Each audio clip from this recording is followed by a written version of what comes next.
Debt is becoming a huge problem in our system. If we look at this through the public or the private sector, you will see that there is an unbelievable amount of debt that has been accumulated. And this is because the system itself is set up to accumulate that debt over time. It is no longer a system that runs on any sort of real wealth. It runs off of debt. That's the way they set the Federal Reserve System up, and it is working quite well for the bankers. Now, it's glad to be back on camera here to discuss this with you guys today. I'm going to go through just a few points that I've taken notes of, and I want to make sure that I mention this. So let's get into it today. Undoubtedly, the debt is the biggest issue. So just a couple things to note. We have about $60 trillion in the US alone for the debt. That's the amount of debt in the US. Then when you look at unfunded liabilities that you're looking at, the number goes significantly higher. It depends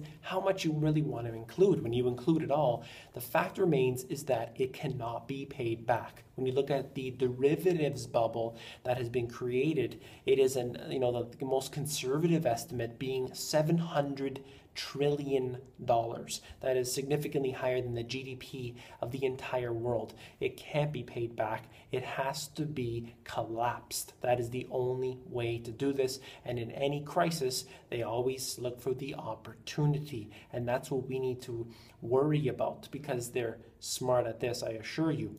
There are laws that have been set up which benefit the bankers and, of course, do not benefit us, the individual citizens. And you could see this with the bailouts that occurred back in 2008 and onward, how they're basically set up to bail out these bankers. These CEOs get all these crazy bonuses, and we get none of that money. Now, this is going to continue on. It's going to get worse because we've seen this over the years. They implemented Glass-Steagall so many decades ago, and now here we are. They've removed that law, which was actually doing significant improvement on the economy, or I should say, with at least keeping the bankers at bay. And what happened? They repealed that, and we had a banking crisis beyond all belief. So this is what happens when you have these laws in place, and they can repeal other laws that are there for protections. It allows for new things, bail-ins and negative interest rates and all these sort of things that they're setting up. So this is something else we have to watch for. Police brutality isn't discussed enough in the financial field, but I like to discuss it here. I did it in my documentary, which is on my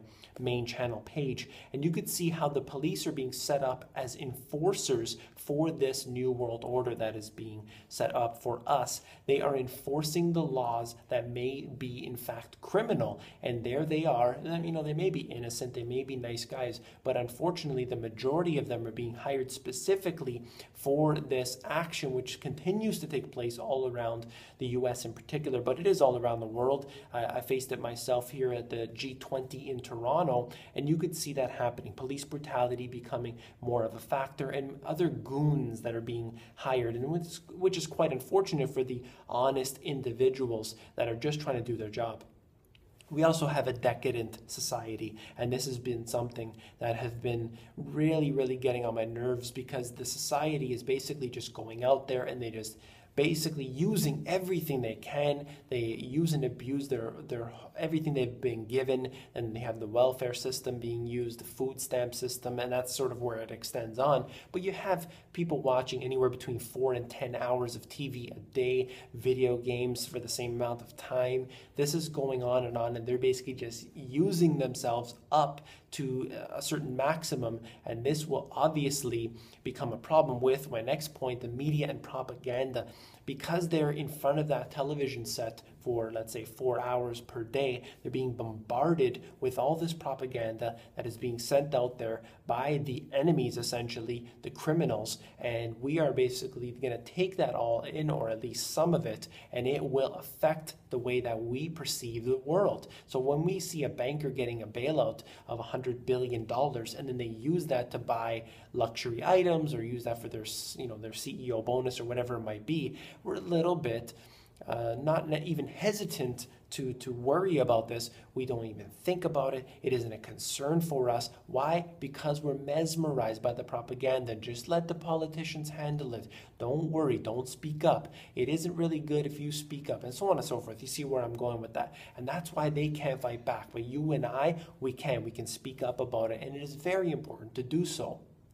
Unemployment has become a huge issue in this world today because the unemployment rate in, for example, Europe is dramatically higher than it is in Canada or the US. But the US themselves have their own problems. So when we look at the real unemployment rates, let's just take a look at the U6, for example. U6 is if you've been struggling and you couldn't find a job for a year, you're wiped off the original unemployment statistics. And that's why the unemployment rate is going down, not because the actual amount of jobs that have been, there have been more jobs created. Absolutely not. In fact, there are less jobs now. However, there are people that have gone beyond that 1 year mark. This is totally fraudulent the way they set this up. You've heard me cover it before. There are offshoring of jobs. That's what's happening right here, a lot of it. Sure, there's automation, and sure, there are other factors, but a lot of these jobs have been shipped offshore with NAFTA, with GATT, with all these sort of free trade agreements that get set up, and with the bailouts, for example, with General Motors. They used bailout money directly, absolutely directly, to build factories in Brazil and China. So this is where we see it all going. Everything's moving overseas. This is globalization, where you set up certain things in particular. You have certain small cities, small states that are allowed to perform, allowed to prosper, and you have everything else being part of a subset of that. And that's the way this seems like it's going to happen. Ultimately, we have what Michael Maloney talks about a lot, and that is cycles. And these cycles here, which is something that I've researched a lot for my book, basically showing us that there are good times and there are bad times. Unfortunately, I hate to bring the bad news to you, but we are already in this downward spiral. The bad times are coming, and that is quite unfortunate, but you need to prepare. If you prepare, those bad times will be for the general masses, but you will fare better. And that's something that we need to talk about further in other videos. However, let me just discuss this. Using the Kondratiev wave, using the long wave, the Elliott wave theories, you look at all of these waves and we're actually on a downward spiral. And that will continue for years on end. They argue, the chart guys argue on how long this will last and so on and so forth. But I read Robert Prechter's book, and it's called At the Crest of the Tidal Wave, and it talks about this, and it really gets to the detail, and you could read that for yourself as well. But essentially what he discusses is that using any sort of different wave, using technical analysis, which is something I'm not too fond of, but however, using this technical analysis, we can see that in this cycle that we're in, it is a downward cycle. So we need to be prepared for that, and we need to really realize that it isn't about making money right now. It is about how much we can keep. That's something else that Mark Faber has talked about a lot too. I hope that you like this type of video. If you do, please give me a thumbs up, and I hope that you will join the insiders. There's always a link down below to get the recent intel, to get the good stuff. You need to be on there, and I can get you short, concise info totally for free right into your email inbox. It is good to see you guys, and thank you all for the sharing. Whenever you share it on your Facebook and Twitter, remember that it's not you doing that for me necessarily. It's you trying to help all your friends and family wake up to the information. You got to share my videos. You got to do your own videos and share those on there. And of course, we all need to share each other's videos, each other's work, and bring this information out to people.